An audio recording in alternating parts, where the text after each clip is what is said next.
twuzure na bose. Ikiganiro c'amahoro n'umubano mwiza mu bantu mutegurirwa n'ishirahamwe Transworld Radio mu Burundi. Amahoro kubana mu mahoro birashoboka.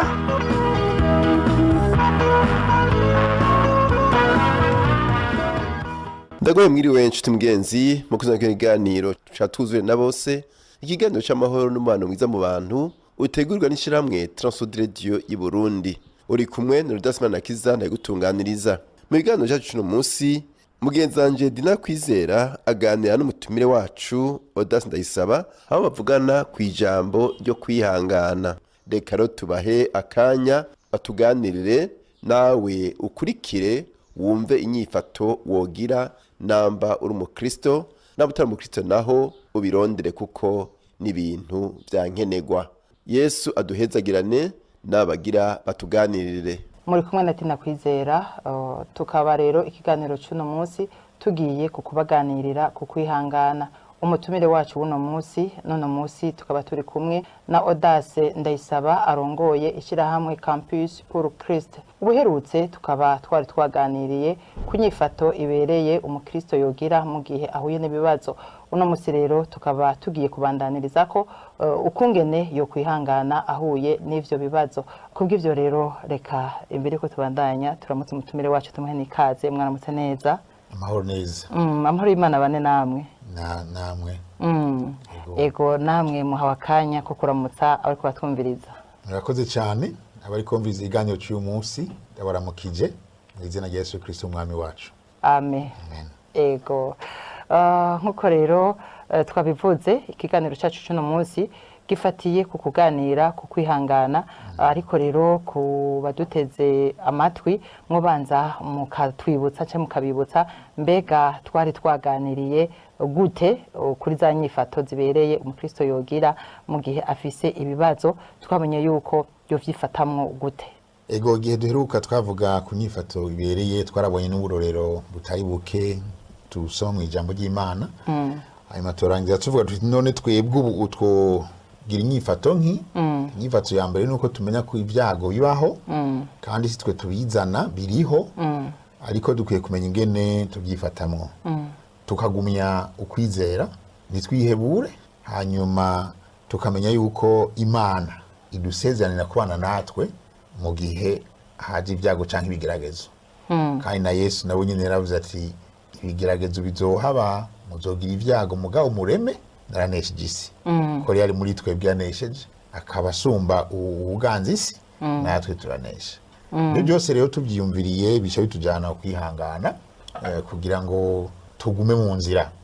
Bica binyibutsa kandi na rya jambo ryo mu Baroma 8:28 ivuga ko byose bifataniza hamwe kutuzanira ibyiza. Iyo rero tuzi yuko no mu bigeragezo no mu byago no mu bihe bigoye Imana ihari, duca twihangana kuko ishobora mu nyuma kutwereka ibyiza bizanywe na kwa kwihanganira bya bihe twacamo.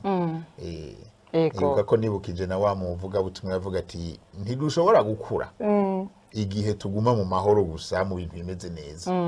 Ariko iyo hari ibintu bigorana niho dutera intambwe. Ego ijambo ry'Imana rivuga ngo hahirwa uwihanganira ibimugerageza kuko niyamara kurama azohabwa igitsibo cy'ubugingo.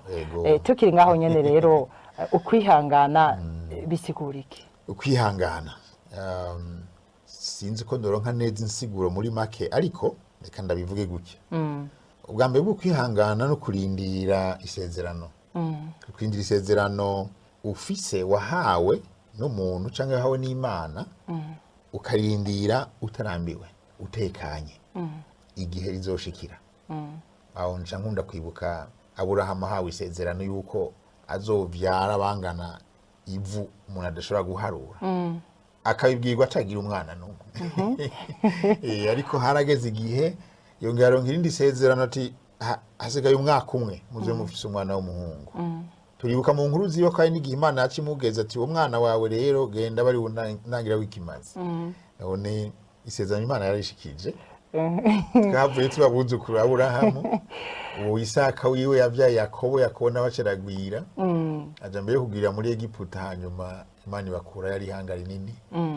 Ego Imana yari ihanganye yararindiye, ni nka kujya kumurimyi ashobora nawe kurindira umwimbu kuva gitangura kurima agashiramwo intabire canke ifumbire canke umwavu, biva ingene umuntu abivuga, hanyuma akagenda akabagara, akaguma araba ingene bikura, arindiriye atazi n'ingene ikirere kizomera, akaguma arindiriye yihanganye afise ivyizigiro. Turashobora kandi kuvuga yuko ari ukuguma mu ntumbero yawe, ukaguma ushikamye mu ntumbero yawe ku kintu ushaka gushikako, kubyo wateguye ku mugambi kanaka, ukaguma muri iyo ntumbero, ntuhungabane naho hoza ibihe vyotuma ugira ibibazo kubyo ivyo uriko urakora. Kudacika intege kuko hari ibintu bigushikiye ubona ko utazohava ushika aho bagomba gushika, mugabo ntucike intege, ukaguma uraba imbere, ukaguma uraba hamwe utumbereye, hari umugambi uri kurakora ugira ati ico nshaka kugera ko ni kiriya, ukabandanya. Ni kuvuga rero kwihangana ni ivyo, no kurindira, no kuguma ku ntumbero, no kudahungabanywa n'ibije binyuranye n'ivyo uri kurakora n'ivyo ushaka n'urugendo rwawe, kugira ngo ushobore kubandanya. Hanyuma rero bigaca biguha no kwemera, tuvuge kwemera ibisa n'intambara, kugira ngo urabe kushikira ikintu uri kurarondera. Ego muravuze yuko ukwihangana ari kurindira isezerano. Umuntu none yoririndira gushika ryari? Nta bapfa badashikiriye rya sezerano Imana iba yarabasezeranye. Isezerano aririndira kugira rishitse. Nta bapfa iyo sezerano bataribonye. Ego birashika yuko umuntu ashobora gupfa isezerano ataribonye, ari isezerano wasezeraniwe n'Imana. Reka nk'ubu twe tuvuze Aburahamu, nibaza ko imyaka yiwe yo kubaho irangiye atarazi neza igitigiri c'abitwa buzukuru Aburahamu ko bangana. Azi Isaka wenyene. Twebwe ntaduzi umuntu yamaze gupfa. Ariko kandi Imana irashobora gushitsa icyo yasezeraniye umuntu atari we acakiriye. Yego irashobora gushitsa ku ruvyaro rwiwe canke ku rundi rungano.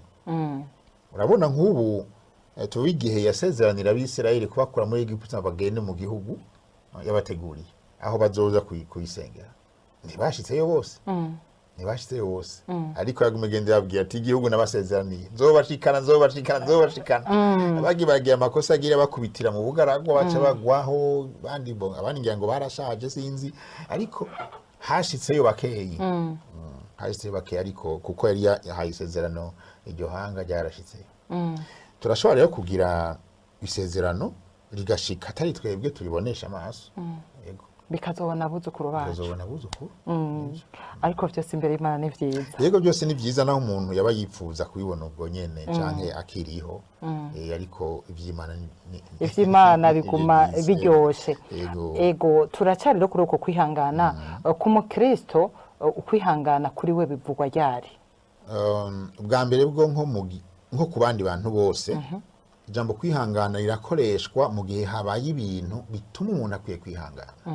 Nuvuga ko haje ibintu bihungabanya ivyumviro by'umuntu, haje ibintu bihungabanya ubuzima bw'umuntu, haje ibintu bihungabanya imigambi yiwe, bihungabanya amagara yiwe. Mu mwanya umuntu abuze wiwe, tuvuge iyo jambo turarikoresha cyane, ihangane. Niko bigenda, Imana ikuremeshe. Igihe umuntu abuze ibintu byiwe, igihe hariho ibyago byateye, ayo majambo urumva arakoreshwa. Hanyuma no kuba Kristo twese ibyo biradushikira, nk'uko twavuga mu biganiro giheruka, biradushikira, natwe turadukwiye kwihangana. Tuje rero nkatwe abakristo twizeye Imana, hariho kandi ibihe tugira bikora mu buzima bwacu bw'imibano yacu n'Imana, aribyo dukunda kwita mu buzima bw'iby'imhemu. Hakaza ihungabana kubera yuko ngakumwe twavuga mu gihe giheze, umwansi wacu Satani twaravuye mu kuganzwa nawe, duca tuza kuganzwa na Yesu, mugabo aguma arondera ingene iyo tugarukana. Tutagarutse naho atume twicuza, tutabaho neza, tubona yuko hari ibintu bitugoye. Muri ico gihe rero niho tuvuga ko umukristo yagize ibimugerageza. Niyo majambo dukunda gukoresha. Muri ico gihe rero haca hasabwa kwihangana. Ivyo rero bimugerageza ashobora kuba amatati abaye, ashobora kuba habaye ibindi bihe bigoye nyine nk'uko twabivuze, ugasanga hariho ibintu umuntu abuze, hariho guhemukirwa, hariho iki bishitse, hakaba guhamwa, nabyo nyine birashoboka nka kumwe Pawulo yakebura ati murarabe nimwahamwa muhogwa ko muri abakristo, ahubwo ntimumaramare muhimbaza Imana, kuko ivyo birashobora gushika. Byarashikiye abakera n'ubu birashika ko umuntu ashobora kugira ibyago kubera yuko yizeye Kristo. Mu bintu by'ubuzima bwa misi yose kujya rero bimaze gushikira abandi, muri ibi tubona ngo nibisanzwe, bica byongera bigakora no kuri ya mibano yacu n'Imana, kuko twiteze kuronka ku Mana ibintu bituma tubaho hano ku isi, tukamererwa neza, tukarushaho kuyishima no kuyizera. Umuntu anezerwa gushima Imana yavuga ati Imana yangiriye neza. Tuvuge ko dukunda kuvuga ati Imana yampezagiye, Imana yampaye ikibondo, yampaye umugabo, yego naronse imodoka, naguze itongo n'ibindi. Numva mugabo ijambo ry'Imana ritubwira riti muri byose ariko dukenguruke niyo vyagoranye dushimira Imana. Numva no kuvuga yuko ibi bidushikira dushobora kubona ngo umengo nibisanzwe vya bose, nabyo nyibiraza gukora kuri bwa buzima bw'ivy'imhemo, kuko biratuma twiyumvira tuti none ko Imana yandetse nkamererwa gutya, bikagenda uku ni kubera iki jewe ndayizeye igomba kumvanga n'abariya. Urumva biraza muri ico gihe rero byose amukoresha tubyita ko ari ibihe by'ibigeragezo. Aho ijambo kwihangana niho ricariza, ni hamwe Yakobo yacavuga ati hahigwa ihanganira imugerageza, uko niyamara kurama azohabwa igitsibo cy'ubugingo. Aho hantu rero ndumva haraduga. Aburahamu Imana imaze kumusezeranira uruvyaro, akarindira akabona mukecuru wiwe imyaka iramujanye, mukecuru nawe hava aramuhendaga ati raba ubaze ijambo kuri uriya muntu wacu uriya dukorera. None twavuga ko Aburahamu atarazi Imana kugira ngo yemera kuja mu gikiriza c'uwakoresha c'umukozi. Yego Aburahamu naho yari yihanganye koko. Aburahamu yari yihanganye kuko ico gihe cyose yari yihanganye. Amugabo harageze igihe biranga ako karaciyemwo nk'uko umuntu asanzwe ameze. Haragera igihe intenge ziramufata, yiyumvira yuko iyo mpanura hawe na Sara kugira ngo bari yo kubafasha, ndashobora kwiyumvira ati bararabana, amwe akagira ati mbega none ndakumariye iki ko atakibondo, undi akarabunda ndakumariye iki ko atakibondo. Agaca bumva muri kino gihe duca tugenda kwa adopta abana. Ariko ngira ngo umva yagiye mu bintu sinzi ko tutayivuze mu biganiro giheze, aho dukwiye kwirinda gutwagwa n'ibi tubona umubiri ushaka. Niba ko navuze ntitugire umuntu aho w'ivyo tubona umubiri ugomba kwakira kugira ngo dushobore gushikama. Aho rero abagabo barakwiye kuba maso uti gute, kuko ndabona igihe umufasoni avuze akenshi umugabo atabaye maso, urabona ko hari igihe cyasanga nyereye gatoyi. Bon, tuyibonye aho kuri Aburahamu, ariko sinzi yuko no mu rundi ruhande bitoba bishoboka.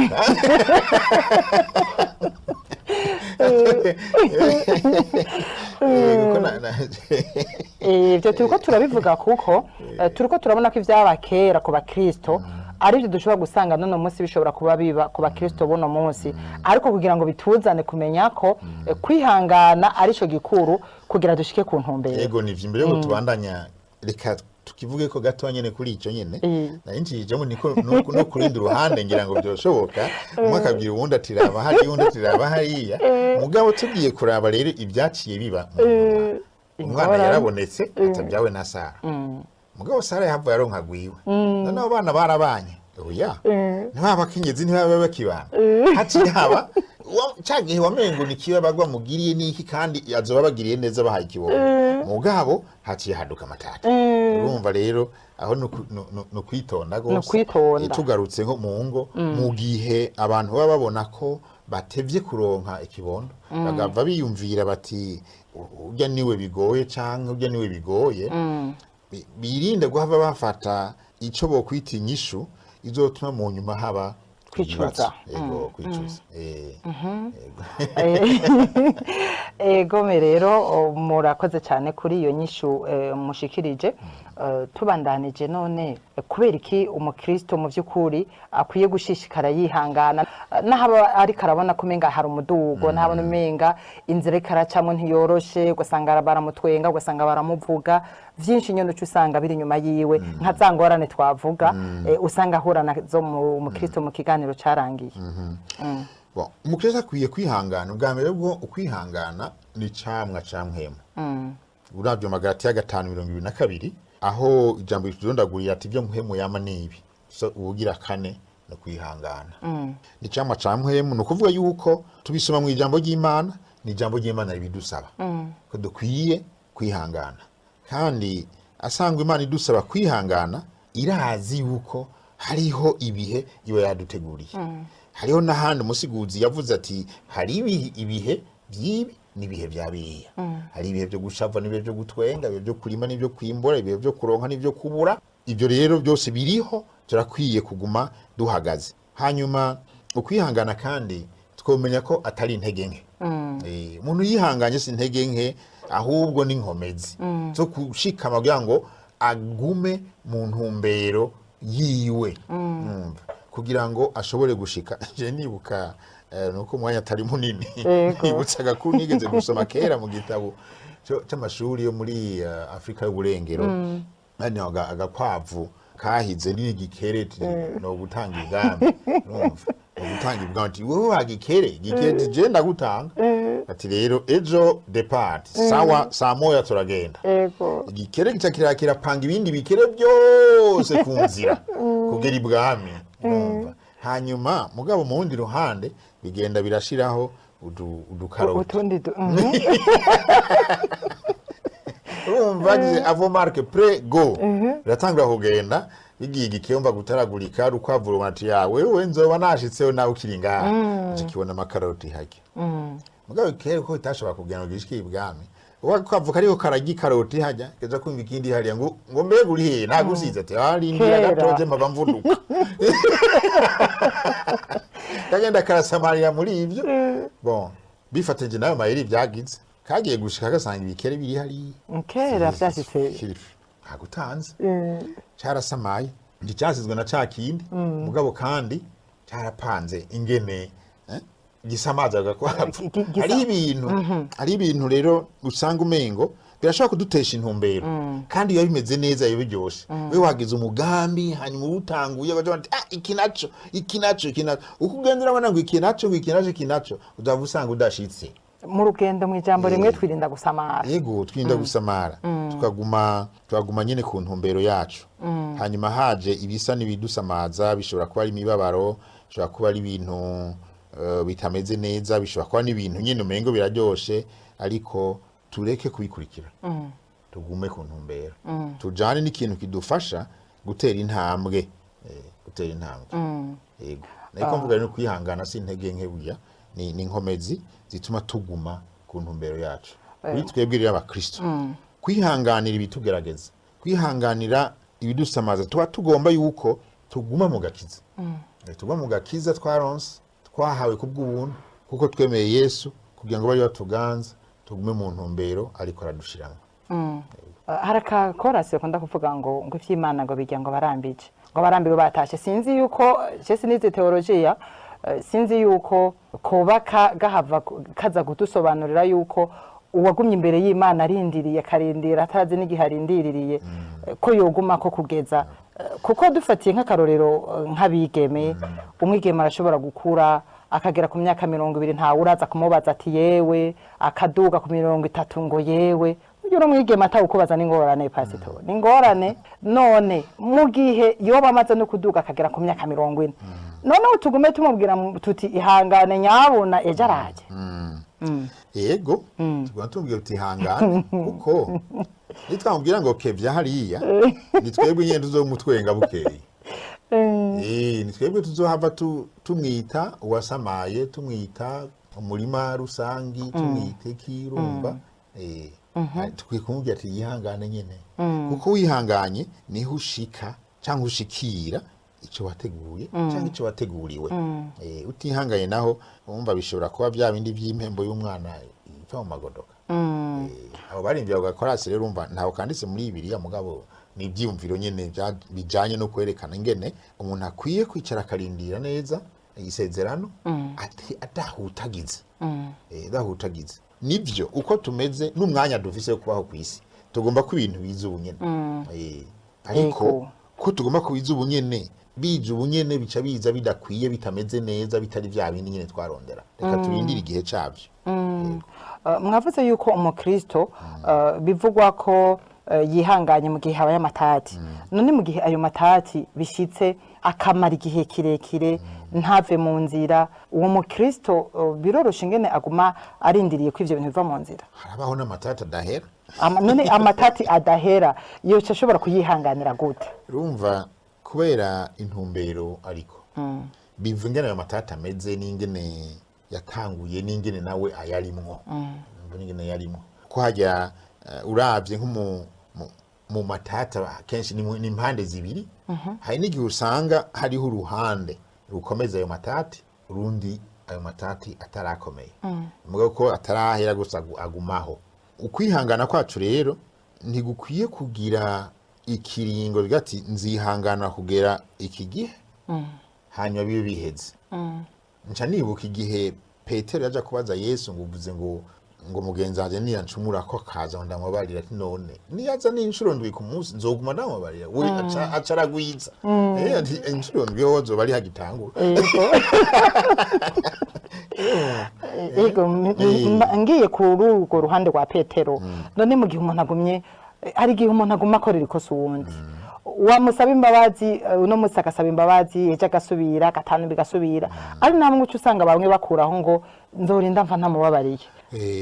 None uwo muntu yoca yihanganira gute uwo muntu mu gihe avuga ngo nzorinda mfa ntanakubabariye? Urumva nyene aba yahisemo kutamwihanganira, agaca ahitamo kuzopfa atamubabariye. None we w'amaherezo yiwe none urumva yuko abarungise itangazo mu ijuru ntuzumbabarire, kuko dusoma ko abarungise itangazo mu ijuru dusoma ko Yesu yavuze ati nk'uko tubabarira abandi, arongera aravuga ati uko mubabarira abandi nimutabarira abandi namwe ntimuzobabarira. Rero mvuze nzorinda mpfa ntamubabariye, mba numvise itangazo mu ijuru ntuzumbabarire. Ego none Bibiliya ivuga iki ku muntu yihangana? Imuvuga kwiki umuntu yihangana? Bibiliya imusezeranira agakiza, kuzokira mwiherezo ryiwe azobona agakiza. Ikongera ikamusezeranira igitsibo c'ubugingo, azohabwa ikibo c'ubugingo kandi azosumbushwa ibyo yabuze. Ariko rero aho hacengeramo kwizera, hacengeramo no kwizera, kuko ivyo ubwo bugingo nivyo tutabonesha amaso, nivyo tuzobona mu gihe kizoza. Mbega muri kino gihe none hoho ntaco Bibiliya imuvuga ko uwo muntu yoba yihangana? Ntacyo muvuga ko nikuzorendera iki ico gihe Yesu azozira, kandi ari ibihe tubona bya. Urumva ko biri mu nzego nyinshi z'ubuzima. Navuze nti bwa mbere go niyihangana gushaka kwiherezo azokira. Amen. Bimugoye bizomuva ko bihere. Matayo 10:22. Hanyuma azoronka igitsibo c'ubugingo. Yakobo 1 ko yavuze ku murongo wa 2 n'wa 3. Azoronka igitsibo c'ubugingo, zohabwa ubugingo budashira byumva. Hanyuma azoshumbusha ivyo yabuze. Nibuka Yobu. Yobu inkuru ya Yobu iri kwirarangira, yarangiye asubiye kuronka amatungo inshuro zibiri yari afise, kandi yongera aronka n'urundi ruvyaro. Amen. Umva no mwisi hari ivyo turonka, nako nyene narondera. Umva ko no mwisi hari ico tuzoronka. Ingwani imwe tugira no kubiraba uko Imana itari kirabiraba, no kubyitega uko Imana itabiteguye. Ego ndumva nyuzwe. Ego imbere ko turangiza mwotubwira ingaruka ishikira umuntu yihanganye niyihe? Umuntu yihanganye ingaruka yiwe ni bimwe duheje kubivuga, ariko no gushikira amasezerano. Amina. gushikira amasezerano yasezeraniwe canke gushika ku kintu ariko ararondera gushitsa umugambi ariko aratunganya numva hanyuma kandi umuntu iyo yihanganye ashigwa hejuru akagira ibihe byiza bimunezera iyo bya bindi baca navuga mbere ngo azoronka n'igitsebo cy'ubugingo urumva agira igihe cyo gukomerwa amashi niko no bivuga kandi akaba n'akarorero kandi iyo twihanganye bituma tugira amahoro n'umutekano mu mutima amen tugira amahoro n'umutekano mu mutima kuko ntituriko twihutagiza ibintu bitariko birihuta iyo twihutagiza ibitariko birihuta bitubuza amahoro gose bidutwara inguvu bidutwara umwanya bikadutera n'ishavu mugabo turindiriye twihanganye bishitse twuzura amahoro no kumera nka muri ivyo ngororera bigira bigende neza no kwama nivyo byizigira ego none umuntu ari mu bibazo no munsi akamo umutera nakahe kugira ngo ashishikare gukomera ngo komera ngo ushikabe kumuri ivyo yaririmbye gukomera ushikame yo komera gute ubwa mbere no kwizera Imana Imana ntibesha kandi Imana iradutabara amina Imana ni nayo ishitsa ibyo twateguye hanyuma ukayirekera uko Imana igomba ko biba aba ariko bigenda amen twebwe tuba dufise uko twipfuza hari n'igihe dusenga tuti Imana ndategetse kwiki kimera uko nuko n'izina rya Yesu tukanashirako mugabo uko yo igomba ko bimera kuri wewe niko ukwiye kureka bikagenda uko nyene tureka ubugombe bw'Imana rero aha rero hariho igihe usanga abantu bariko barihenda mu kwakira inyishu z'Imana ugasaba Imana ngomba amavuta y'amaoke yego ari mu ibido ya jaune numva Imana igaci kurungikira umuntu azanye indobo y'amaoke wasabye iri mu ibido wadanye indobo yego wowe ukamandanya usenga rero y'amaoke ntaraza hariho igihe usanga bitugoye kubona inyishu z'Imana ko zashitse ego murakoze reka dusozere tuvuga yuko ukwihangana ari igiti gifise imizi irura ariko ivyamwa vyaco ngo bisosa nk'ubuki ubuki ni ikintu gisosa cyane aha rero twagomba kuremesha abakristo bari mu bibazo bitandukanye ko bakwiye kurema no kwihangana kuko Imana iri kumwe nabo no muri ivyo bibazo baba barimwo nuko rero turabona kanya k'ikiganiro kasana karangiye reka dufate umwanya wo kubashimira by'umwihariko mwakoze kubana natwe muri kino kiganiro mwakoze namwe naho n'uyu munsi mbonye umwanya wabaye muto hariho utundi tuntu nagomba kuvuga ariko tuzotugaruka ko hanyuma yego mwakoze cyane yego mwakoze gose nuko rero ku bakunzi bakino kiganiro abakunzi b'amahoro aha niho kigarukiye turabashimiye mwebwe mwese mwagikurikiye naho tamu kindi kiganiro mwakumwe na Dina Kwizera kuri micro bye nagira nkengurukiye mugenzanje Dina Kwizera kwigano ciza atunganirije nkaba nkengurukiye n'umutumire wacu Odazi Ndayisaba mwese Yesu nabahezagire reka nkengurukire kandi nawe warutuze yompi ufite ikibazo cyacu wunganira telefone 71 204 197 canke 69 499 619 urashobora kudusanga naho dukorera n'imirohero ya mbere ibara ryitiriwe Gerard inimero 27 Yesu nabahezagire.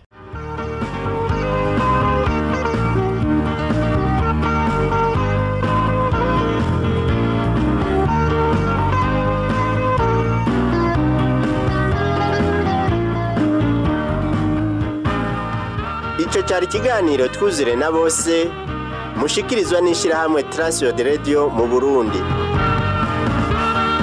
Niba bugomba kutubaza canke kutwunganira twandikira uti twuzure na bose agasanduku k'amakete 1140 i Bujumbura canke udutera kamo kuri 24 26 57. Imana iguhezagire.